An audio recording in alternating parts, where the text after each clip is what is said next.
ஜெய்பீம் படத்தின் மூலம் பிரபலமான மணிகண்டன் குட் நைட் படத்தில் ஹீரோவாக நடித்து ரசிகர்களின் மனம் கவர்ந்தார். அதன்பின் லவர் திரைப்படத்தில் சிறந்த நடிப்பை வெளிப்படுத்தி தமிழ் சினிமாவில் முக்கிய ஹீரோக்களில் ஒருவராக மாறியுள்ளார். சமீபத்தில் இவர் நடிப்பில் வெளியான குடும்பஸ்தன் படமும் மாபெரும் அளவில் வெற்றியடைந்துள்ளது. இந்த நிலையில் சமீபத்தில் மணிகண்டன் பேசிய விஷயம் கவனத்தை ஈர்த்துள்ளது.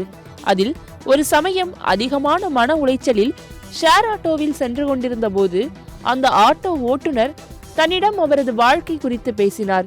அதாவது அவரது குடும்பம் சொந்த ஊரில் இருப்பதாகவும் இந்த ஆட்டோ ஓட்டுவது சுத்தமாக பிடிக்கவில்லை, ஊரில் விவசாயம் செய்ய நல்ல மோட்டார் வாங்க வேண்டும் என்பதற்காக ஆட்டோ ஓட்டுவதாகவும் சொன்னார்.